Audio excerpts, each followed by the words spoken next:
फिर जरा रुक कर वो बोला, ऐ करतीना, मुझे उम्मीद है कि मैं दूर देश से आने वाली हवाओं और गहराइयों में डूब जाने वाली फोरबियों की तरह एहसान के घर में दाखिल हूंगा और फासलों में लिपटी हुई खामोशियों और अजनबी रातों की नाशनासा सी सदाओं की तरह नया को वहां से उठा कर ले जाऊंगा। और हाँ सुनो करतीना, अगर मेरे इस काम में न्याह के शौहर कसीमा ने हायल होने की कोशिश की या मुझे नाकाम बनाने का इरादा किया तो मैं तुम्हें यकीन दिलाता हूँ मैं न्याह की तरह कसीमा को भी कोई नुकसान पहुंचाए बगैर साथ ले जाऊंगा। और इस तरह न्याह वहां मेरे पास मंगोलों में एक बहन की तरह रहेगी और वहां उसके शौहर की हैसियत मेरे भाई की सी होगी। और मैं एहसान से अपने इंतकाम लेने के बाद इन दोनों मियाँ बीवी को बाइज्जत तौर पर वापस कर दूंगा। यसुताई की ये गुफ्तगू सुनने के बाद करतीना के चेहरे पर धीमे जज्बे बिखर गए थे। चंद लम्हों तक वो आसूदा और मुतमईन सी बैठी कुछ सोचती रही। फिर उसने यसुताई की तरफ देखते हुए उजले रेशम जैसे लहजे और नर्म आवाज में कहा, आपकी गुफ्तगू से मुझे इत्मीनान हो गया है, लिहाजा अगर आप न्याह और उसके शौहर को अपने साथ ले जाना चाहते हैं तो मुझे कोई एतराज ना होगा, लेकिन साथ ही मेरी आपसे ये शर्त भी होगी कि आप न्याह और उसके शौहर कसीमा को पहले यहाँ हमारे यहाँ लाएं। मैं उन्हें सारा मामला समझा दूंगी और मुझे उम्मीद है कि वो दोनों बखुशी आपके साथ जाने को रजामंद हो जाएंगे और आपको उन्हें यहाँ से सहराए गोबी तक ले जाने में उनके खिलाफ किसी किस्म की जिद्दोजहद और कशमकश में मुब्तला नहीं होना पड़ेगा। बल्कि मैं तो आपसे ये कहूँगी कि आप जब न्याह और कसीमा को उठाने उनके घर जाएं तो मुझे अपने साथ ले जाएं। मैं वहाँ उनसे बात कर लूँगी और मुझे उम्मीद है कि वो आपके साथ जाने पर रजामंद हो जाएंगे और उन दोनों को ले जाने में ना ही आपको ज़बरदस्ती करनी पड़ेगी और ना ही उनके खिलाफ तलवार को बेनियाम करना पड़ेगा। यसुताई ने संजीदगी से कहा, वैसे करतीना, मुझे तुम्हारी पेशकश बहुत उम्दा और काबिल तारीफ महसूस हुई है, लेकिन मैं इसे काबिल अमल नहीं समझता, क्योंकि जब तुम मेरे साथ उनके यहाँ जाओगी तो वहाँ हवेली के अंदर रहने वालों को खामखा इस हवेली के मालिक हों या मुलाजिम, ये इल्म हो जाएगा कि एहसान के खिलाफ इस मुहिम में तुम भी मेरे साथ शामिल हो, और मैं ये नहीं चाहता। इसलिए कि अगर ऐसा हो गया तो मेरी गैर मौजूदगी में एहसान तुम्हें भी अपने जुल्म, बेइंसाफी, सितम और बेहमियती का निशाना बनाएगा। जाहिर है ये हालात मेरे लिए नाकाबिले बर्दाश्त होंगे और कहीं ऐसा ना हो कि इन हालात के दबाव में आकर एहसान की बेटी न्याह और उसके दामाद कसीमा के खिलाफ कोई सख्त कार्रवाई करने पर मजबूर हो जाऊं। लिहाजा एहसान की हवेली की तरफ जाते हुए मैं तुम्हें अपने साथ नहीं ले जाऊंगा, ये काम मैं अकेला ही करूंगा। और हाँ, मैं तुमसे वादा करता हूं मैं उनको उठाकर पहले यहाँ लाऊंगा। तुम्हें इख्तियार है कि उनसे गुफ्तगू कर लो। इसके बाद मैं उन दोनों को लेकर यहाँ से सहराए गोबी की तरफ आज रात को ही कूच कर जाऊंगा। कबल इसके कि करतीना कोई जवाब देती, संजार ने दरमियान में बोलते हुए कहा, ऐ यसुताई मेरे बेटे, मैं किसी भी हालत में तुम्हें इजाजत नहीं दूंगा कि तुम इस बर्फबारी में यहाँ से कूच करो। तुम जानते हो कि तुमने कितनी मुसाफत तय की है और अभी कितनी और तय करनी है। अगर तुम न्याह और उसके शौहर के साथ इस बर्फबारी में यहाँ से कूच करते हो तो फिर तुम्हारे बाद हम तुम्हारी सलामती के मुतालिक सख्त फिक्रमंद रहेंगे, और मैं ऐसा नहीं चाहता। इसलिए जब तक बर्फबारी जारी है तुम और बोलाई दोनों यहीं रहोगे। हाँ, जब बर्फबारी थम जाएगी तो तुम किसी भी लम्हे बोलाई, न्याह और कसीमा को लेकर यहाँ से कूच कर जाना। हम तुम्हारी राह नहीं रोकेंगे। करतीना ने आसूदा लहजे में कहा, बाबा ने जो फैसला किया है वो बेहतरी, भलाई और फजीलत पर मबनी है, लिहाजा इसके खिलाफ कोई आवाज नहीं उठाई जाएगी। यसुताई ने कहा, मुझे ये फैसला मंजूर है, लेकिन साथ ही मेरी एक शर्त है। करतीना ने जल्दी से पूछा, वो क्या? यसुताई ने कहा, वो ये कि अगर बर्फबारी आज रात के किसी हिस्से में थम गई तो मैं और बोलाई यहाँ से न्याह और उसके शौहर को लेकर आज ही रात सहराए गोबी की तरफ कूच कर जाएंगे। जवाब में संजार ने तसल्ली और इत्मीनान से कहा, ठीक है यसुताई बेटे, हमें भी तुम्हारा फैसला मंजूर है। अगर आज रात के किसी पहर में बर्फबारी थम गई तो तुम्हें यहाँ से कूच करने की इजाजत होगी। यसुताई ने गर्दन असबात में हिला दी। करतीना के संदली चेहरे के खुतूत पर शीशे के तालाब जैसा सुकून और कल्ब की राहत जैसा इत्मीनान बिखर गया था। संजार ने फिर सिलसिला कलाम जोड़ा और कहा, ऐ यसुताई, तुम्हें यह जानकर खुशी होगी कि तुम्हारे शैनसी शहर की तरफ रवानगी के बाद हमने बोलाई के मशवरे से तुम्हारे और करतीना के रिश्ते की बात तय कर ली है। अब मैं जानना चाहूंगा कि तुम लोग कब तक करतीना को शादी के बाद यहाँ से लेकर जाना पसंद करोगे। ये सुनकर हसीन करतीना चुप सी हो गई। उसका रंग सुर्ख हो गया और अपना चेहरा छुपाकर वो अपनी माँ की ओट में छुप सी गई। दूसरी तरफ यसुताई संजार के सवाल का जवाब देने की बजाय ऐसी निगाहों से बोलाई को देख रहा था जिनमें ये इशारा था कि ए अम, इस सवाल का जवाब तुम ही दो। बोलाई उसका मतलब समझ गया, लिहाजा उसने सुकूत तोड़ते हुए खंगार कर संजार से कहा, ए करतीना के बाप, यहां से करतीना को ले जाने में अभी हम आपसे चंद माह की मोहलत चाहेंगे। इस दौरान में मुझे उम्मीद है कि हम यसुताई की माँ और बहन का सुराग लगाने में कामयाब हो जाएंगे। हमारी ख्वाहिश है कि वो दोनों माँ बेटी यसुताई की शादी में शिरकत करें। इस तरह हमारी खुशी में और इजाफा होगा और उनकी शिरकत हमारे दिलों और हमारे ज़मीर के लिए इत्मीनान और सुकून का बाइस भी होगी। नाजरीन, आगे बढ़ने से पहले कमेंट सेक्शन में हमें अपनी आरा से जरूर आगाह कीजिएगा कि आपको हमारी ये सीरीज कैसी लग रही है। मैं हूं ताहिर उबैद चौधरी। आइंदा आने वाली अक़साद से बाखबर रहने के लिए हमारे चैनल को सब्सक्राइब कर लें और साथ मौजूद बेल आइकॉन को जरूर क्लिक कर लें। शुक्रिया। संजार ने अपनी खुशी और रजामंदी का इजहार करते हुए कहा, ए बोलाई, हमें तुम्हारा ये फैसला मंजूर है। जब संजार खामोश हुआ तो तकदार ने इंतहाई नर्म लहजे में सबको मुखातिब करते हुए कहा, अब तुम सब उठो और आराम कर लो। मैं और करतीना जागेंगी। अगर बर्फबारी थम गई तो हम तुम लोगों को जगा देंगे। संजार उठा और यसुताई और बोलाई को आराम करने के लिए वो साथ वाले कमरे में ले गया, जबकि तकदार और करतीना दोनों माँ बेटी वहां आतिशदान के पास बैठी हालात पर गौर करने लगी। उस रात बर्फबारी नहीं थमी, लिहाजा यसुताई और बोलाई को वहां रुकना पड़ा। अगले रोज सपहर के करीब बर्फ गिरना बंद हो गई, ताहम आसमान पर गहरे बादल उसी तरह झुके झुके से छाए रहे। यसुताई और बोलाई ने अगले रोज मुकम्मल तौर पर आराम किया। जब दूसरी रात आई तो सब लोग पहले की तरह आतिशदान के करीब बैठकर बातें करने लगे। फिर जब आधी रात के करीब बीत गई तो यसुताई उठ खड़ा हुआ और संजार से बोला, मैं अब एहसान की हवेली की तरफ जाता हूँ। वहां से निया और उसके शौहर को यहाँ लाता हूँ। फिर मैं और बोलाई यहाँ से कूच कर जाएंगे। संजार की तरफ से किसी जवाब का इंतजार किए बगैर यसुताई उस बार बोलाई से बोला, ए अम बोलाई, मेरे लौटने तक तैयार रहना ताकि यहाँ से कूच करते हुए वक्त ज़ाय ना हो। जवाब में बोलाई ने मुस्कुराते हुए कहा, तुम अंदेशा न करो यसुताई, जब तुम एहसान को हवेली से लेकर लौटोगे तो मुझे कूच के लिए तैयार पाओगे। इसके साथ ही यसुताई तेजी के साथ मेहमान खाने से बाहर आया, अपने घोड़े पर जीन डाली, फिर उसे दहाना चढ़ाकर वो मकान से निकला और घोड़े पर सवार होकर उसने एड़ लगा दी। लहरों पर बहती, दरवाजों पर दस्तक देती, जुल्मतों के भंवर और घने सन्नाटों में डूबी हुई रात वक्त के दोष पर भागी चली जा रही थी। हर तरफ एक खामोशी और हू का आलम था, जैसे पूरा सीनान शहर नींद की अथाह गहराइयों और खामोशी के फासलों में खो गया हो। तेज बर्फानी हवाओं के झक्कड़ों के सामने बरगद, पीपल और इमली के भीगे ठिठुरे दरख्त जख्मी परिंदों की तरफ चीख और चिल्ला रहे थे। पेड़ों से लिपटती हुई पत्तों से बेनियाज बेलें सर्दी में लरजने वाले होंठों की तरह कपकपाहट का शिकार हो गई थी। नंग धड़ंग टुंड मुंड दरख्त यूं अपनी टहनियों की बाहें फैलाए खड़े थे कि जैसे उन्हें किसी नजात दहिंदा या किसी ऐसे टूटने वाले सितारे का इंतजार हो जो अपनी फैलती बिखरती रोशनी से उनके लिए हरारत और हिम्मत का सामान मुहैया करे। कभी कभी फजा में भूखे भेड़ियों और गीदड़ों के चीखने चिल्लाने के बायस यूं महसूस होता था जैसे रेगिस्तानों के अंदर फैलते तूफानों ने हौलनाक कैफियत तारी कर दी हो। ऐसे में यसुताई अपने घोड़े को बर्फ पर दौड़ाता हुआ सराय के सामने से गुजरकर उस खुले मैदान में दाखिल हुआ जिससे मुत्तसिल एहसान की हवेली थी। मैदान के आखिरी किनारे और एहसान की हवेली के करीब जाकर यसुताई ने अपने घोड़े को रोक लिया। फिर वो फलांग कर नीचे उतरा और अपने घोड़े को इमली के एक दरख्त के साथ बांधा। फिर उसने जीन के तने पर रखा हुआ अपना आखनी खुद उठाया। सर पर से उसने अपना इमामा उतारकर आहनी खुद सर पर रखा। फिर उसके ऊपर हस्बे साबिक उसने इमामा बांध लिया। घोड़े की जीन से लटकती हुई ढाल उसने अपनी पुश्त पर बांध ली और जीन ही के साथ लटकती हुई अपनी चर्मी खुरजीन को उसने अपने कंधे से लटका लिया। फिर वो एहतियात की खातिर इधर उधर देखता हुआ दबे पांव एहसान की हवेली की तरफ बढ़ने लगा। दीवार फलांग कर यसुताई ईसान की हवेली में दाखिल हुआ।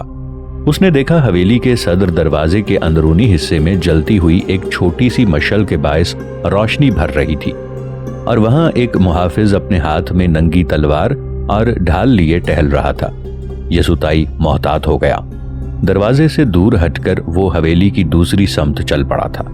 साथ ही साथ वो हवेली के कमरों का गहरी नजर से जायजा भी लेता जा रहा था।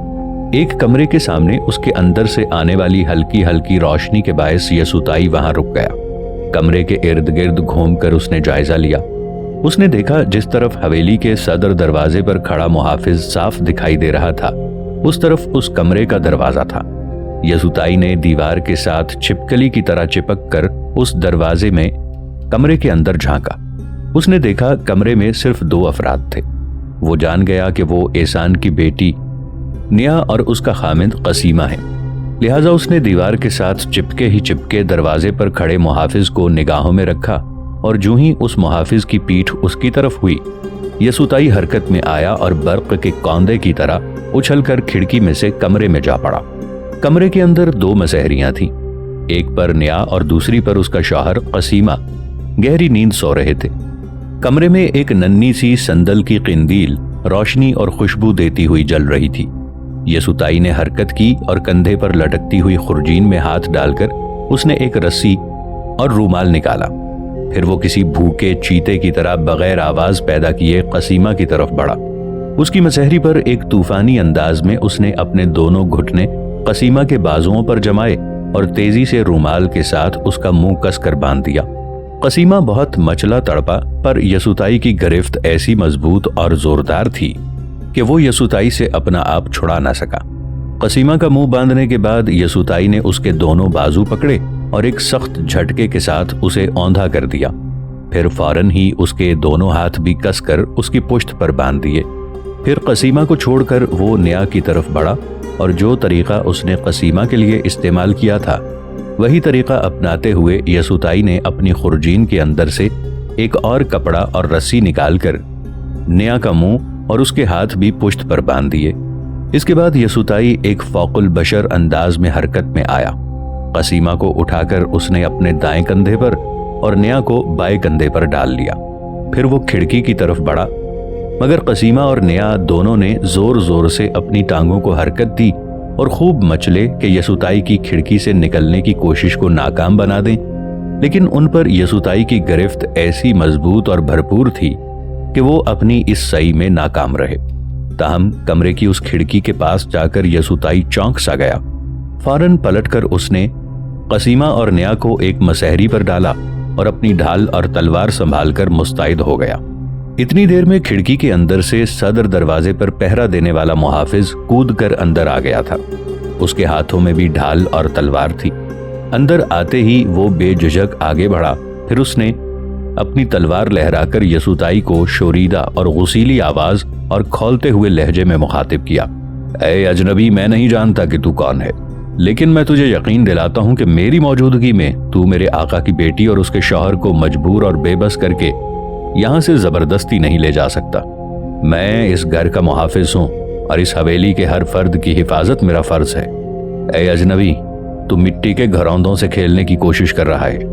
अपनी तलवार और ढाल एक तरफ फेंक कर खुद को मेरे हवाले कर दे, वरना याद रख, मैं तुझे अपने सामने बेबस और मजबूर करके ऐसी मार मारूंगा कि तू अपना माजी और हाल सब कुछ भूल जाएगा।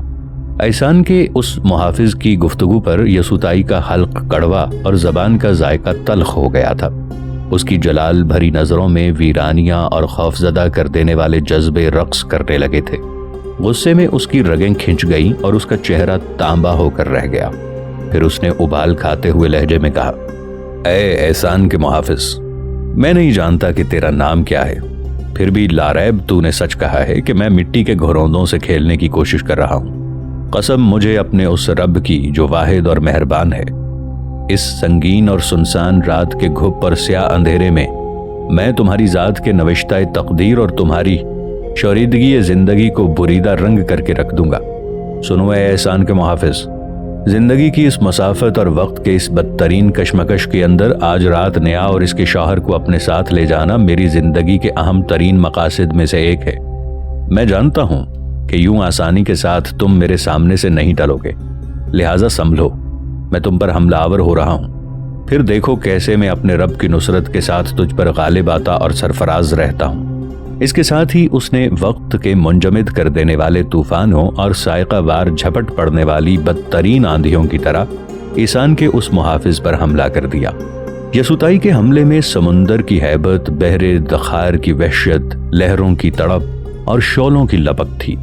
ایسان کے محافظ نے لاکھ کوشش کی کہ یسوتائی کو ایک جگہ روک کر اپنے سامنے جم کر لڑنے پر مجبور کرے، لیکن وہ بری طرح ناکام رہا تھا، اس لیے کہ یسوتائی اپنے خطرناک اور موت بگھیرتے ہوئے حملوں کے باعث اسے سیلاب کے ایک ریلے کی طرح بہا لے گیا تھا۔ اب اس کے چہرے پر بدحواسیاں ہی بدحواسیاں تھیں، جبکہ یسوتائی کے حملوں میں غضب کی شعلہ فگنی اور گہری تازگی اور دل جمعی تھی۔ پھر اس کمرے کے اندر یسوتائی نے آہستہ اور دھیمی سی آواز میں اللہ اکبر کا نعرہ بلند کرتے ہوئے ایک ہی وقت میں اپنی تلوار اور ڈھال ایسان کے محافظ پر دے ماری۔ محافظ نے یسوتائی کی تلوار کو اپنی ڈھال پر روک لیا، مگر اسی لمحے یسوتائی کی ڈھال اس کی کن پٹی پر پڑی اور وہ چکرا کر فرش پر گر پڑا۔ یسوتائی نے اس کی تلوار اور ڈھال اس سے چھین لی، پھر اس نے بستر کی 2 چادریں لے کر اس کا منہ اور اس کے ہاتھ پشت پر باندھتے ہوئے کہا، افسوس ہے کہ میں تمہیں اس مقابلے کے لیے زیادہ وقت نہ دے سکا، اس لیے کہ میرے پاس وقت کم ہے اور میں بہت جلد اپنی منزل کی طرف کوچ کرنا چاہتا ہوں۔ حویلی میں داخل ہوتے وقت چونکہ یسوتائی نے اپنے چہرے پر اپنے خود کا نقاب ڈال لیا تھا، لہٰذا وہ محافظ اس کا چہرہ نہ دیکھ سکا۔ پھر اسے اٹھا کر یسوتائی نے کمرے کے ایک کونے میں ڈال دیا۔ اس دوران قسیمہ نے مسحری کے پائے سے اپنے چہرے کو رگڑتے ہوئے وہ رومال ہٹا دیا جو یسوتائی نے اس کے منہ پر باندھا تھا، قبل اس کے کہ قسیمہ شور مچا کر کسی کو اپنی مدد کے لیے پکارتا کہ یسوتائی نے اسے دیکھ لیا۔ تیزی سے آگے بڑھ کر دوبارہ اس کے چہرے کو باندھتے ہوئے اس نے کہا، اچھا ہوا کہ تم نے مجھ پر واضح کر دیا ہے کہ منہ پر بندھا ہوا یہ کپڑا ہٹایا بھی جا سکتا ہے۔ اب میں تمہارے اس محافظ کا کوئی اور بہتر بندوبست کر کے یہاں سے جاؤں گا۔ جواب میں قسیمہ نے انتہائی نرمی اور عاجزی کے ساتھ اسے مخاطب کرتے ہوئے کہا، اے اجنبی، میں نہیں جانتا کہ تو کون ہے اور یہ کہ تیرا نام کیا ہے، پر میں مطمئن ہوں کہ مجھ پر کم از کم یہ انکشاف ضرور ہو گیا ہے کہ تو بھی ہماری طرح مسلمان ہے۔ میری تم سے التماس ہے کہ اپنے چہرے سے خود کا نقاب ہٹاؤ تاکہ میں دیکھوں کہ تم کون ہو، اور میری تم سے یہ بھی التجا ہے کہ تم ہمیں یہ بھی بتا دو کہ تم ہم دونوں میاں بیوی کو کس جرم میں یہاں سے نکال کر لے جانا چاہتے ہو۔ اگر تم نے ہمیں قصوروار یا مجرم ثابت کر دیا تو قسم ہے مجھے اپنے اس رب کی جس کے نام کی تکبیر تھوڑی دیر قبل تم نے اس کمرے میں بلند کی، میں اور میری بیوی نیا تم سے کوئی سوال یا مزاحمت کیے بغیر خود ہی اٹھ کر تمہارے ساتھ ہو لیں گے، اور پھر جو سزا تم تجویز کرو گے وہ ہمیں بخوشی قبول ہوگی، کیونکہ ہمارا ایمان ہے کہ ایک مسلمان دوسرے مسلمان کا بھائی ہوتا ہے، لہٰذا وہ کسی معاملے میں اس پر زیادتی نہیں کرتا۔ میں تم سے مزید گزارش یہ کرتا ہوں کہ میری بیوی کے منہ پر بندھا ہوا کپڑا ہٹا دو کہ وہ ایسے سلوک کی عادی نہیں ہے۔ ہم دونوں تمہیں یقین دلاتے ہیں کہ ہم شور کر کے کسی اور کو اپنی مدد کے لیے نہیں پکاریں گے، کیونکہ اس موقع پر ہم اگر کسی کو اپنی مدد کے لیے پکارنا چاہیں گے تو ہم تمہیں کو آواز دیں گے، کیونکہ مصیبت کے وقت ایک مسلمان اپنے مسلمان بھائی کو ہی اپنی مدد اور حمایت کے لیے آواز دے سکتا ہے۔ یسوتائی نے قسیمہ کے منہ پر سے کپڑا ہٹا لیا۔ اب اس نے بغور اس کمرے کا جائزہ لیا۔ اس نے دیکھا کہ اس کمرے کی اندرونی دیوار کے اندر ایک اور دروازہ بھی تھا جو شاید کسی اور کمرے میں کھلتا تھا۔ یسوتائی اس دروازے کی طرف بڑھا۔ اس نے دروازے کے پٹ پر دباؤ ڈالا تو وہ اندر کی طرف کھل گیا۔ یسوتائی نے دیکھا وہ دروازہ واقعی ایک اور بغلی کمرے میں کھلتا تھا۔ سر کو جھکا کر اس نے کچھ سوچا، پھر وہ واپس آیا۔ ایک جھٹکے کے ساتھ اس نے احسان کے محافظ کو اٹھا کر اس دوسرے کمرے میں پہنچایا اور وہاں بچھی ہوئی مسحری پر اسے لٹا کر اس نے مسحری کی چادروں سے اسے مسحری کے ساتھ ہی باندھ دیا۔ پھر اس نے دروازے کو پہلے کی طرح بند کر دیا۔ اس کے بعد وہ نیاح کی طرف بڑھا۔ اس کے منہ پر بندھا ہوا رومال اس نے کھول دیا اور ساتھ ہی اس نے اپنے چہرے سے بھی آہنی خود کا نقاب ہٹا دیا۔ نیاح نے یسوتائی کی طرف دیکھا اور پھر وہ حیرت و تعجب، پریشانی اور فکر مندی سے اسے دیکھتی ہی رہ گئی۔ اس کی حالت ایسی ہو گئی تھی جیسے وہ برق و رعد، آتش و آہن کا شکار ہو گئی ہو۔ اس کے دل میں تردد اور خلجان کے طوفان اٹھ کھڑے ہوئے تھے۔ وہ کچھ کہنا چاہتی تھی پر کہہ نہ سکی۔ لگتا تھا اس کی زبان میں کانٹے اور حلق میں پھندے ہوں۔ بڑی مشکل سے اس نے اپنے آپ کو سنبھالا۔ پھر اس نے انتہائی مایوسی اور پریشانی میں یسوتائی کو مخاطب کرتے ہوئے پوچھا، اے یسوتائی، جب سے تو نے منگولوں کے سردار تموچن کے ہاتھوں خطا کی لڑکیوں کو باعزت طور پر رہائی دلائی ہے، تب سے ہی اے یسوتائی